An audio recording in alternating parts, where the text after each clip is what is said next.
Aloha, it's the Ginger Yeti and I'm checking in from home. So I've got a really cool beer here today. Buddy of mine went to Hawaii, was there for a couple weeks. And he brought me back a mixed 6-pack of beers from Kona Brewing Company. Kona Brewing Hawaii. So you may wonder, say, that's nothing special. You can get Kona beer all over the place, all over the continental U.S. And you would be wrong. So let me give you a little history about the Kona Brewing and why this is such a special beer, why it's so special to get this beer. So Kona Brewing Company was is Hawaii's longest running craft brewery. It was founded way back in 1994 by a father and son duo named Cameron and Spoon Healy. They opened I'm going to butcher these words too, the Kilauea Kona Pub on Hawaii's Big Island in November of 1998. And then they opened a second location 5 years later at the Koko Marina Center in Hawaii K on Oahu. Hope I said all that right. But then in the early 2000s, Kona partnered with the Craft Brewers Alliance. And the Craft Brewers Alliance was formed in July of 2008 with the merger of Red Hook Ale and the Red Hook Ale Brewery and the Widmer Brothers Brewery. And they eventually changed their name to the Craft Brew Alliance. So it was the Craft Brewers Alliance, then it changed to the Craft Brew Alliance. So after their partnership in 2010, the Craft Brew Alliance fully acquired Kona Brewing for about $14 million. And Kona became a wholly owned Craft Brewers Alliance, or Craft Brew Alliance subsidiary. And with that partnership and eventual acquisition, Kona was able to expand its distribution outside of Hawaii and manufacturing brewing outside of Hawaii. So the Craft Brew Alliance was brewing beer in numerous locations all around the continental United States, but it was still marketing the beer as a Hawaiian product. And eventually it caused consumers to file a class action lawsuit against the Craft Brewer Alliance, alleging that the CBA intentionally misleads consumers into believing that Kona Brewing Company beer is a local beer to Hawaii. Maybe some of you out there remember that lawsuit. I totally do. It was a class action lawsuit. The Kona Beer Hawaiian Origin class action lawsuit. If you look the case all up, it's Broomfield versus Craft Brewer Alliance. And it was filed in 2017 against Craft Brewer Alliance, alleging that the company deceptively marketed its beers as being brewed in Hawaii when they were actually produced in the continental United States. And really, they were specifically produced in New Hampshire, Oregon, Tennessee, and Washington. So in 2019, a settlement was agreed on, although the CBA did not admit wrongdoing, but did agree to the settlement to avoid further litigation costs. And I know I received a $10 check or something, because I had bought Kona beers in the past, because I did think they were from Hawaii. So then comes along the evil empire in 2020, and they bought the Craft Brew Alliance, which was Kona's parent company. And the deal transferred Kona's rights in all 49 states and internationally to AB InBev, except for in Hawaii. But then the U.S. Department of Justice stepped in and ruled that AB InBev's acquisition of CBA and Kona would create too much consolidation in Hawaii. So the department demanded that AB InBev spin off the Kona Brewery before they would approve the massive deal. So they ended up spinning off the Kona Brewery in Hawaii. And it created two separate businesses selling the beer under the same name. So when AB InBev took over the Kona Brewing outside of Hawaii, while the Hawaii branch of Kona was spun off and sold to PV Brewing Partners. Now, PV Brewing Partners is a Delaware LLC. It's based in Kansas. And it was formed by a private equity firm called Vantage Edge Partners. And some of the people that are the founders of this PV Brewing Partners are a former AB InBev executive, or Anheuser-Busch executive actually, a Bain Capital executive, and a financial advisor. They're the ones that actually own Kona Brewing Hawaii. And it technically makes Kona Brewing Hawaii an independent craft brewery.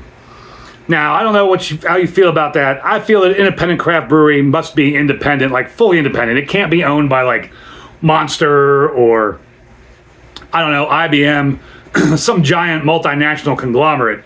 And just because it's the only brewery in their portfolio, that doesn't make it independent in my mind. But I guess technically by what the definition of independent brewery is, it is an independent brewery. It's not owned by any other brewing company. There's no parent brewing company. So Kona Brewing Hawaii is an independent brewery, which is kind of cool, although I wish it was owned by people in Hawaii. Which brings me back to my point. Essentially there's now two companies brewing Kona beers.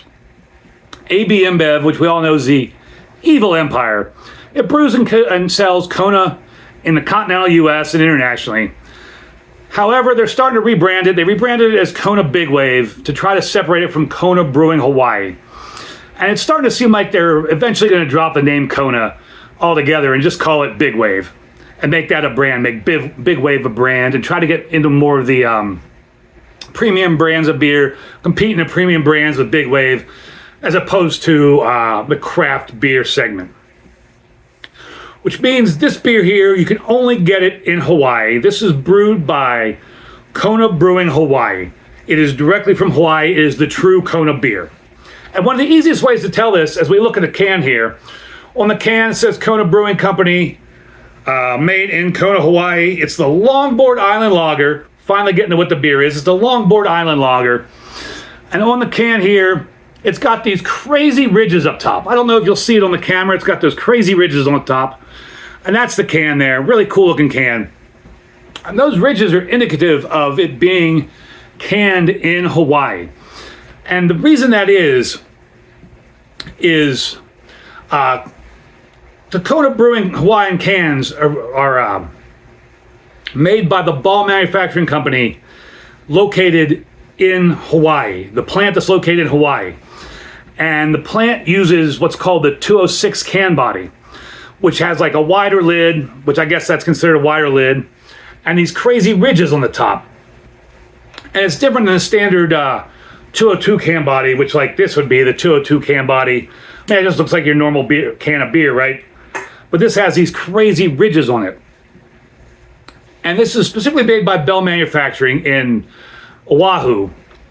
And it's never updated its production lines to newer aluminum-saving 202 dyes, which makes these cans kind of unique and distinctive and makes it pretty much Hawaii's the only place that uses these cans. So the reason the Bell Manufacturing does this is because it would cost too much money for them to like halt production in Hawaii, ship a whole bunch of new heavy machinery and materials and retool the lines. The cost of doing that just outweighs the savings from the lack of aluminum in cans like this. So they just continue to make the cans and use these kind of cans called the 206 can body with these cool ridges. So if you ever get a beer that looks like this, it's almost certainly been brewed and canned in Hawaii. And to the best of my knowledge, as of recording this video, the only place that uses these outside of Hawaii is the Houston Cider Company in Houston, Texas. So if you have a fresh can of beer that looks like this, it's almost guaranteed to be from Hawaii. And that's a little recap of the history of Kona Brewing and why this is so cool, such a cool find. Because you can get some of these Kona beers in the U.S. in your local beer store, but they're not from the original Kona Brewing Company, the Kona Brewing Hawaii. And this came straight from the brewery, is a true Hawaiian beer. And we'll continue to look at the can here as it sweats in this sweltering heat. On the back here, it's got a map of Hawaii. It shows where the brewery is located, and it says, "Thirsts up. Waikiki Beach in Honolulu is the birthplace of longboard surfing. Kona Brewing pays tribute to this iconic place with our own Longboard Island Lager. A spirited, crisp, and refreshing brew, Longboard is a smooth ride all the way in. Brewing liquid aloha since '94. Kona Brewing Hawaii." There is some sort of date on the bottom of the can, but it's really smudged and I can't read it at all. Again, it's super cool that my buddy Abe brought these back from Hawaii, and to know 100% certainty that this is actually a Hawaii brewed beer. It's from Hawaii. It's not some scam by AB InBev or the Craft Brew Alliance or anything like that. It's actually a product of Hawaii. Super cool. Thank you, Abe, for bringing this to me. Didn't know all that history about Kona Brewing and the Kona Brewing Hawaii until I started looking into this beer. I'm super thirsty from talking about all that. So let's get on into this beer. Hopefully you're all still here paying attention. Maybe you all learned something out there. On Untapped, let's get to 3.41 with 511 check-ins. Surprisingly, it was on Beer Advocate. 511,000 check-ins. Although I don't know whether that's combined between like the old Kona Brewing from the Craft Brew Alliance and AB InBev, or if that's just strictly for Kona Brewing Hawaii. I assume it's a combination of the both. It's also on Beer Advocate. We received a 77 OK with over 3,100 check-ins, giving it an aggregate score of 3.38. And once again, I don't know if that's a conglomerate of all the different iterations of Kona Brewing Company, which I assume it is, or it's just Kona Brewing Hawaii. And when you do look on Untapped, when I look this up, it does now say Kona Brewing Hawaii. But again, you got to remember, if it doesn't have these ridges, it's an AB InBev product. So let's get on into this because I am super thirsty. Get a nose on it. That's a very bready, malty smell. Just a clean, like fresh bread smell. Color, very light yellow, a little bit of chill haze, a lot of condensation on the glass, make it hard to see. Some lazy carbonation in there. Just a pinky's worth of bright white foam on the top. And I'm sweating in this heat. It's sweltering up here. I am super thirsty. This heat makes me feel like I'm in Hawaii. I just wish I was on a beach drinking this. Cheers, everybody.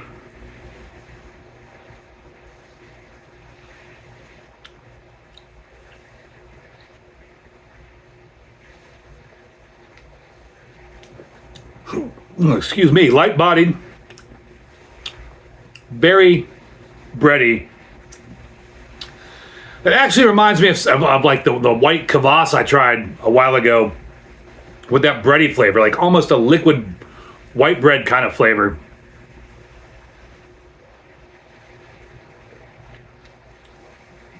A little bit of sweetness.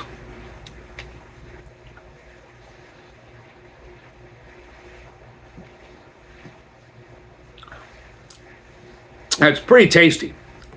I don't know that I'd want to drink this sitting, sitting on the beach, but after doing some swimming, some physical activity, longboarding, whatever you're doing, when you wanted something to drink that's gonna be refreshing, but also feel like it's invigorating, like giving you something more than just beer, like almost like a sports drink kind of feeling. That's what I would go for with this.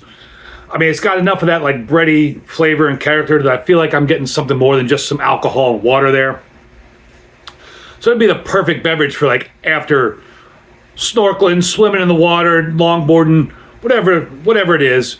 Maybe in the evening watching the sunset, this would be a great beer. And overall, Longboard Island Lager from Kona Brewing Hawaii, the independent brewery not owned by the evil empire, I'd give it a big horns up. This is my first truly brewed in Hawaii beer that I can think of. I'm super stoked to have it. Thank you so much, Abe. Really appreciate it. And once again, if you made it this far in the video, if you ever see a beer like this with these ridges on it, it's almost certainly been brewed and canned in Hawaii. I think pineapple juice might come with a similar looking can sometimes, but that's really cool to know. That's a good thing to look out for. Thank you all for watching. I really appreciate it. Let me know down below in the comments if you've ever had beers that were actually from the real Kona Brewery in Hawaii. And as always, embrace the adventure.